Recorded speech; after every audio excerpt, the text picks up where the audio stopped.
ہو اور اشک پیتے ہو تم، مجھ کو حیرت ہے کس طرح جیتے ہو تم، مجھ کو حیرت ہے کس طرح جیتے ہو تم، تازیان دوا بجائے وجودی امام زمانہ بلند تر خلوات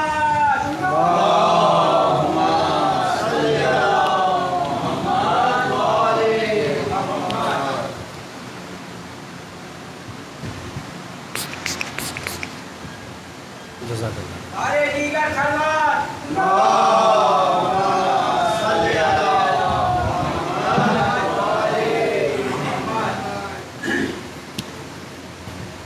صلوات بھیجیے۔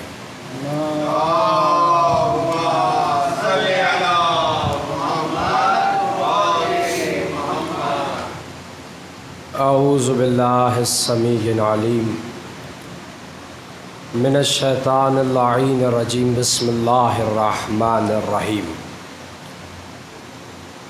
الحمد للہ الذی جعلنا من المتمسکین بولایت علی، الحمد للہ الذی لم یلد ولم یولد ولم یکن لہ کفوا احد، ونحمدہ علی ما اخذ وعلی ما ابلى وابتلى الباطن لكل خفیۃ والحاضر لكل سریرۃ، ونشهد ان لا الہ الا هو، ثم الصلاة والسلام على اشرف الانبیاء والمرسلین، خاتم النبیین، رحمت للعالمین، شفیع المذنبین، سیدنا و مولانا ابی القاسم محمد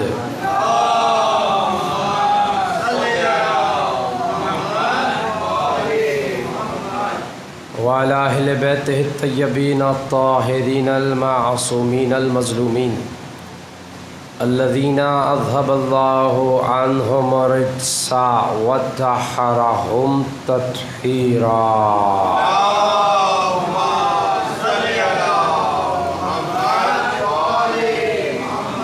ولعنۃ الدائمۃ علی اعدائہم اجمعین من الآن الی قیام یوم الدین، اما بعد فقد قال اللہ سبحانہ وتعالی فی محکم کتابہ المجید والفرقانہ الحمید وقولہ الحق واصدق القائلین، بسم اللہ الرحمن الرحیم۔ ثم اورثنا الکتاب الذین اصطفینا من عبادنا، صلوات۔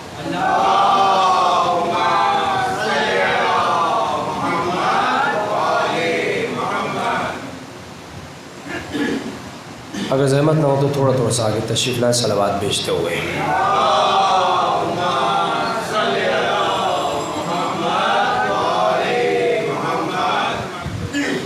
محفل عباس ٹرسٹ کے زیر اہتمام منعقدہ عشرہ محرم الحرام کی یہ چوتھی نشست آپ سامعین سماعت فرما رہے ہیں،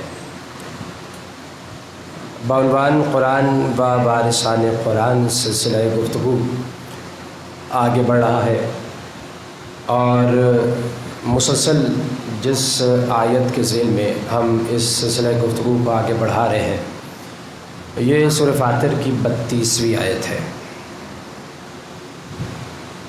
پروردگار عالم نے اس آیت مجیدہ میں قرآن مجید کو کچھ ہستیوں کی میراث قرار دیا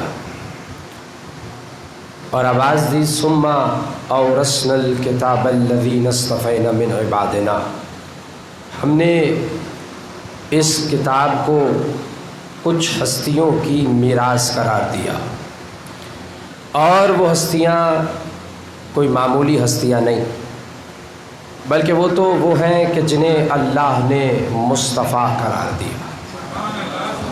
اس سلسلہ گفتگو آگے بڑھ رہا ہے، اور کل تک کی گفتگو میں نے عرض کیا کہ بنیادی طور پہ میراث کے قانون میں 3 چیزیں ہوتی ہیں: وارث، میراث اور موروث لہ۔ اور میں نے مثال پیش کی کہ مثلا اگر کسی بیٹے کو بطور میراث مکان ملتا ہے اپنے باپ سے مثلا، تو اب یہ بیٹا جو کہ وارث ہے یہ اپنے مکان پہ وہی حق رکھتا ہے جو باپ کا تھا، جو موروث صلہ کا تھا، اور اس کا یہ تصرف بتا رہا ہے کہ وارث افضل ہوتا ہے، میراث مفضول ہوتی ہے۔ میں اور آسان کر دوں، دیکھیے یہ انگوٹھی جو ہے نا، یہ مثلا اگر مجھے کسی سے میراث میں ملے، دیکھیے یہ انگوٹھی مجھ پہ تصرف کا حق نہیں رکھتی، میں اس پہ تصرف کا حق رکھتا ہوں۔ اب میں یہ انگوٹھی چاہے اس ہاتھ میں پہنوں میری مرضی، چاہے اس ہاتھ کی کسی انگلی میں پہن لوں، میں حق رکھتا ہوں، تصرف کا حق مجھے ہے۔ یہ حق کے تصرف بتا رہا ہے کہ میں افضل ہوں، یہ میراث مفضول ہے۔ اب میں جملہ کہوں، اللہ نے اس قرآن کو کچھ ہستیوں کی میراث قرار دیا ہے، تو اب یہ میراث مفضول، اس کے وارث ہیں افضل۔ تو اب فیصلہ یہ کرنا ہے کہ یہ میراث کتنی عظیم ہے، اور اگر اس میراث کی عظمت کا اندازہ ہو گیا تو وارث کی عظمت کا پتہ خود ہی چل جائے گا۔ اب دیکھنا یہ ہے کہ یہ میں شکر گزار ہوں، یہ جو میراث ہے، یہ جو کتاب ہے، یہ جو قرآن ہے، یہ کتنی عظیم کتاب ہے۔ اگر اس کی عظمت کو سمجھنا ہے تو میں سورہ حشر کی آیت نمبر 21 پیش کر رہا ہوں۔ اللہ نے آواز دی، بسم اللہ الرحمن الرحیم، لو انزلنا هذا القرآن على جبل لا رأيته خاشعا متصدعا من خشیۃ اللہ۔ اللہ کی آواز آ رہی ہے، اے انسانوں، اگر میں اس قرآن کو کسی پہاڑ پہ نازل کروں، بلکہ اس سے بہتر اور کامل ترین ترجمہ یہ ہے کہ اگر میں اس قرآن کو کسی عظیم پہاڑ پہ نازل کروں۔ وجہ کیا ہے؟ دیکھیے آیت میں لفظ ہے جبل، پہاڑ۔ پہاڑ کو عربی میں جبل کہا جاتا ہے، بڑا پڑھا لکھا مجمع میرے سامنے بیٹھا ہے، آپ یہ بات جانتے ہیں۔ لیکن اس لفظ کے اوپر ایک تنوین ہے، یعنی زیر، دو زیر، جبلن جسے تنوین کہا جاتا ہے۔ لغت عرب میں اس تنوین کو کہتے ہیں تنوین عظمت، اور جب یہ تنوین کسی کلمے پہ آتی ہے تو اس کی عظمت میں اضافہ ہو جاتا ہے، اس کی قدرت میں اضافہ ہو جاتا ہے، اس کے حجم میں اضافہ ہو جاتا ہے، ظاہری حجم یا باطنی حجم، اس کی طاقت میں اضافہ ہو جاتا ہے۔ یعنی اب یہ تنوین موجود ہے اس جبل پہ، تو اب ترجمہ کامل ترین کیا ہوگا؟ اللہ کہہ رہا ہے اگر میں اس قرآن کو، کتنی عظیم کتاب ہے، اگر میں اس عظیم کتاب کو کسی عظیم پہاڑ پہ بھی نازل کروں نا، تو تم دیکھو گے کہ وہ پہاڑ اللہ کے خوف سے ذرہ ذرہ ہو جائے گا۔ یعنی میراث کتنی عظیم کہ اگر کسی عظیم پہاڑ پہ بھی آ جائے، سورہ حشر کی یہ 21ویں آیت ہے، اگر کسی عظیم پہاڑ پہ بھی یہ میراث نازل ہو جائے، یہ قرآن نازل ہو جائے، تو وہ پہاڑ اس کی عظمت سے، عظیم ترین پہاڑ اس کی عظمت سے، خدا کے خوف سے ذرہ ذرہ ہو جائے گا۔ اب مجھے نہیں معلوم کہ وارث کتنا عظیم ہوگا کہ یہی عظیم کتاب محمد کے قلب پہ آ گئی اور محمد کی دھڑکن بھی بے ربط نہ ہوئی۔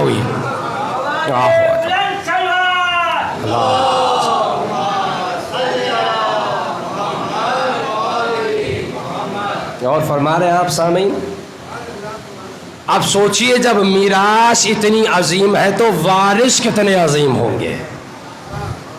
اور آپ دیکھیے 1400 سال بیت گئے، 1400 سال، میراث آج تک باقی ہے۔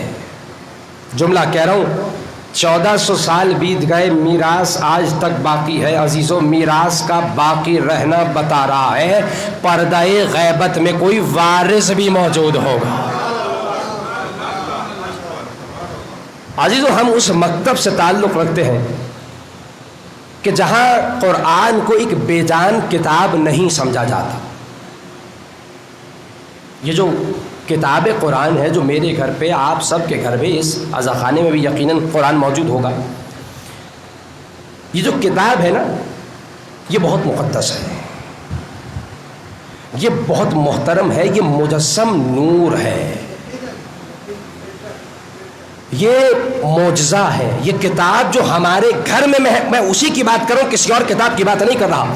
عزیزوں ہم اس مکتب سے تعلق نہیں رکھتے کہ جہاں یہ کہا جاتا ہے کہ بھئی اصل حقیقت تو پیغام کی ہے، اصل حقیقت تو اس علم کی ہے، وہ کبھی حافظ کے سینے میں آ جاتا ہے تو کبھی کتاب پہ تحریر ہو جاتا ہے، تو بھئی اس کتاب کی کوئی حیثیت نہیں ہے، یہ تو کاغذ اور سیاہی سے لکھی ہوئی ایک معمولی سی کتاب ہے، ایک بے جان سی کتاب ہے۔ مگر ہم کیا کہتے ہیں؟ نہیں، یہ کتاب کیا ہے؟ بہت مقدس ہے، یہ کتاب بہت محترم ہے، یہ کتاب بہت زیادہ قابل احترام ہے۔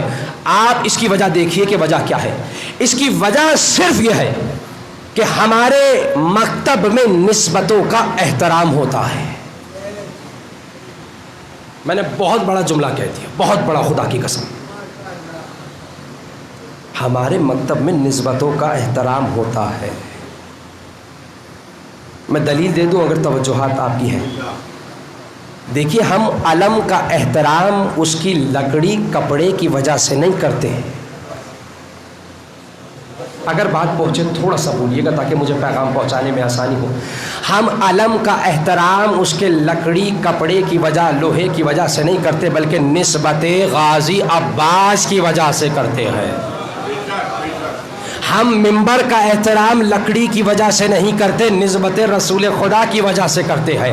ہم تابوت کا احترام لکڑی کی وجہ سے، کپڑے کی وجہ سے نہیں کرتے، نسبت امام حسین کی وجہ سے کرتے ہیں، ائمہ کی نسبت کی وجہ سے کرتے ہیں۔ عزیزوں ہم خاک شفا کا احترام خاک ہونے کی وجہ سے نہیں، نسبت خون حسین کی وجہ سے کرتے ہیں۔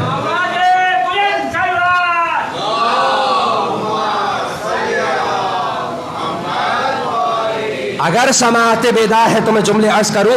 عزیزوں ہم اس کتاب کا احترام، اس قرآن کا احترام، اس کے ورق، اس کی سیاہی، اس کی جلد کی وجہ سے نہیں کرتے، نسبت کلام پروردگار کی وجہ سے کرتے ہیں۔ اس میں ایک نسبت ہے جو اسے محترم بنا رہی ہے، اسے مقدس بنا رہی ہے۔ اور عزیزوں آپ جانتے ہیں کہ اس نسبت کے احترام کو سب سے پہلے سمجھانے والی ذات کون سی ہے؟ وہ ذات پروردگار کی ہے۔ اور جانتے ہیں کب سمجھایا؟ جب آدم کا مجسمہ بنایا۔ سورہ ہجر کی 29ویں آیت، اور اب اس آیت کے بعد مسلسل چند آیتیں پیش کروں گا اور آپ کی توجہات کے ساتھ یہ مطالب آپ کے حوالے ہیں۔ اللہ کہتا ہے وَإِذَا ثَوَّيْتُهُ فَنَفَخْتُ فِيهِ مِن رُّوحِي فَقَعُوا لَهُ سَاجِدِينَ۔ اللہ نے کہا کہ جب میں اس آدم کے مجسمے کو بنا لوں تو تم سب اسے سجدہ کر دینا۔ میں نے بڑی ذمہ داری سے جملہ کہا، تم سب سجدہ کر دینا، میں نے یہ نہیں کہا فرشتوں تم سجدہ کر دینا۔ بہت توجہ، اگر حکم سے فرشتوں کو ہوتا نا، توجہ کیجئے گا، حکم صرف فرشتوں کو ہوتا نا تو پھر شیطان کی تو کوئی غلطی ہی نہیں اگر وہ سجدہ نہ کرے۔ شیطان تو یہ کہہ دیتا مالک تو نے تو فرشتوں کو حکم دیا ہے، میں فرشتہ تو ہوں ہی نہیں، میں تو جنوں میں سے ہوں۔ آپ غور فرما رہے، علماء کہتے ہیں جو ملائک ذکر ہوئے ہیں، ادھر ملائکہ سے مراد فرشتے نہیں بلکہ ملائکہ جمع ہے ملک کی، اور ملک کا جیسے ایک معنی ہوتا ہے فرشتہ، ویسے ایک معنی ہوتا ہے قوت، جس کی جمع ہے ملائکہ۔ یعنی اللہ نے اس وقت صرف فرشتوں کو حکم نہیں دیا بلکہ کائنات کی تمام قوتوں کو حکم دیا، سوائے عالیین کے ساری قوتوں کو حکم دیا کہ اس آدم کو سجدہ کر دینا، اور جھکا کے یہ بتا دیا کہ جسے اللہ بناتا ہے نا اس کے آگے دنیا کی ہر قوت کو جھکنا پڑتا ہے۔ جو اللہ کا بنایا ہوا ہو اس کے آگے دنیا کی ہر قوت کو جھکنا پڑتا ہے۔ تو بس جیسے ہی اللہ نے حکم دیا جھک جاؤ، قرآن کہتا ہے فَسَجَدَتِ الْمَلَائِكَةُ كُلُّهُمْ أَجْمَعُونَ، سب جھک گئے، سب نے سجدہ کیا الا ابلیس۔ بالکل یہ آیتیں تو ہم بہت مرتبہ سن چکے ہیں نا، تو بس اب میں تیزی سے گزر رہا ہوں، زیادہ تفصیل میں نہیں جاؤں گا۔ قرآن کہتا ہے سب نے سجدہ کر دیا، سب جھک گئے الا ابلیس۔ اگر نہیں جھکا تو کون؟ جو ابلیس تھا۔ قرآن میں اللہ نے یہ نہیں کہا شیطان نہیں جھکا، الا الشیطان، بلکہ اللہ نے شیطان کو ابلیس کہا۔ ابلیس اسے کہتے ہیں جو مایوس ہو گیا ہو، مایوس ہو جانے والا ابلیس۔ اللہ نے کہا سب نے سجدہ کر دیا، توجہ ہے تو جملہ کہہ دوں، سب نے سجدہ کر دیا اس نے نہیں کیا جو مایوس ہو گیا. قرآن بتا رہا ہے جو اللہ کے بنائے سے مایوس ہو جائے نا اسی کو شیطان کہتے ہیں. اللہ اکبر. کہا ابلیس نے سجدہ نہیں کیا. اللہ نے پوچھا ما منعک ان تسجد لما خلقت بیدی، اے ابلیس تجھے کس چیز نے روکا اس آدم کو سجدہ کرنے سے جسے میں نے اپنے 2 ہاتھوں سے بنایا. یدیہ یعنی 2 ہاتھ. دیکھیں میں نے پچھلی گفتگو میں عرض کیا تھا اس کے ہاتھ نہیں ہوتے، وہ جسم ہی نہیں رکھتا. لیکن عجیب بات یہ ہے کہ اللہ نے اس آیت میں 1 نہیں 2 ہاتھوں کا ذکر کیا. چھٹے امام کی خدمت میں ایک شخص آیا، امام جعفر صادق علیہ الصلوۃ والسلام. کتاب التوحید شیخ صدوق نے اس روایت کو لکھا ہے. کہنے لگا مولا یہ بتائیے کہ ہمارے پروردگار کا تو جسم ہی نہیں ہے، اس کے ہاتھ ہی نہیں ہے. اللہ قرآن میں کہہ رہا ہے کہ میں نے آدم کو 2 ہاتھوں سے خلق کیا ہے. امام نے فرمایا یہاں ہاتھوں سے مراد ہے قوت پروردگار. تو اب ترجمہ کیا ہوگا؟ اے ابلیس تو نے اسے سجدہ کیوں نہیں کیا جسے میں نے اپنی قوت سے بنایا ہے، اپنی قدرت سے بنایا، اپنی طاقت سے بنایا ہے. تو جانتے ہیں آگے سے کیا کہنے لگا؟ کہنے لگا انا خیر منہ، میں اس سے بہتر ہوں. پھر سے کہہ رہا ہوں میں اس سے بہتر ہوں. اور جانتے ہیں دلیل کیا دی؟ کہنے لگا خلقتنی من النار و خلقتہ من طین، تو نے مجھے آگ سے بنایا، اسے مٹی سے بنایا. آگ مٹی سے افضل ہوتی ہے، تو اب مفضول افضل کے آگے نہیں جھکتا. اللہ کو دلیل دے رہا ہے. آپ غور کر رہے ہیں کہ دلیل کسے دے رہا ہے؟ اللہ کو بتا رہا ہے آگ مٹی سے افضل ہو رہی ہے. اللہ کو بتا رہا ہے، اس صادق کو دلیل دے رہا ہے، اس صادق کو دلیل دے رہا ہے. عزیزو اللہ نے کہا نکل جا میری بارگاہ سے تو لعنتی ہو گیا. اور دنیا والوں کو سمجھا دیا جو سچوں کو دلیل دینا وہی لعنتی ہوتے ہیں. اللہ کو دلیل دے رہا تھا، اللہ کو نہیں معلوم تھا، اللہ کو دلیل دے رہا تھا کہ بھائی آگ جو ہے وہ مٹی سے افضل ہوتی ہے، لہٰذا میں سجدہ نہیں کروں گا. قرآن نے کہا، اللہ نے کہا فاخرج منہا انک رجیم وان علیک لعنتی الی یوم الدین، نکل جا میری بارگاہ سے، تو رجیم ہو گیا، تو لعنتی ہو گیا، نکل جا میری بارگاہ سے. تو کہنے لگا وہ جو عبادتیں کی تھی، وہ تو سجدے کیے تھے، چپے چپے پہ سجدے، چپے چپے پہ عبادتیں، ان عبادتوں کا کیا ہوگا، ان ریاضتوں کا کیا ہوگا؟ اللہ نے کہا تو دیکھ نہیں رہا، تیرا عقیدہ خراب ہو گیا ہے، اور جس کا عقیدہ خراب ہو اس کے عمل ضائع ہو جاتے ہیں. نکل جا میری بارگاہ سے، تو رجیم ہو گیا ہے، تو لعنتی ہو گیا ہے. عزیزو آپ جانتے ہیں شیطان نے کیا غلطی کی، پہلی اور آخری. کہنے لگا تو نے اسے مٹی سے بنایا ہے. سمجھا کیا رہا ہوں؟ نسبت کا احترام. تو نے اسے مٹی سے بنایا ہے. جانتے ہیں شیطان کی غلطی کیا تھی؟ شیطان نے مٹی کو دیکھا، نسبت پروردگار کو نہ دیکھا. یاد رکھیے گا سجدے کا حکم آدم کو نہیں اللہ کو سجدہ ہو رہا تھا. اس نے غلطی یہ کی کہ وہ سمجھ رہا آدم کو سجدہ ہوگا، اس مٹی والے کو سجدہ ہوگا. یاد رکھیے خدا کے علاوہ کوئی مسجود نہیں ہو سکتا. سجدہ آدم کو نہیں تھا. یاد رکھیے گا آدم فقط قبلہ تھے. مسلمان قبلہ بناتے ہیں کعبہ کو. آپ پوچھئے آپ سجدہ کعبے کو کرتے ہیں؟ فوراً ایک اچھا اور سچا مسلمان کہے گا میں کعبے کو قبلہ بناتا ہوں، کعبے کو سجدہ نہیں کرتا. مٹی پتھر گارے کی دیوار کو سجدہ نہیں ہو سکتا. بھائی اس کعبے میں ایک نسبت ہے، وہ نسبت اللہ تک جا رہی ہے. میں اس نسبت کو سجدہ کر رہا ہوں، یعنی سجدہ اللہ کو ہو رہا ہے. اگر ہم کعبے کی طرف رک کر کے سجدہ کر رہے ہیں اس کا مطلب یہ تھوڑی ہے کہ ہم کعبے کو سجدہ کریں. بھائی ہم تو کعبے کو فقط قبلہ بنا رہے ہیں. سجدہ میرے ساتھ بولیے گا، سجدہ کس سے ہو رہا ہے؟ اللہ کو ہو رہا ہے. شیطان نے آدم کی مٹی کو دیکھا، کہا اسے سجدہ نہیں کروں گا. عزیزو سجدہ آدم کو نہیں تھا بلکہ اس نسبت کو تھا جو اللہ تک جا رہی تھی. اللہ نے کہا کیا؟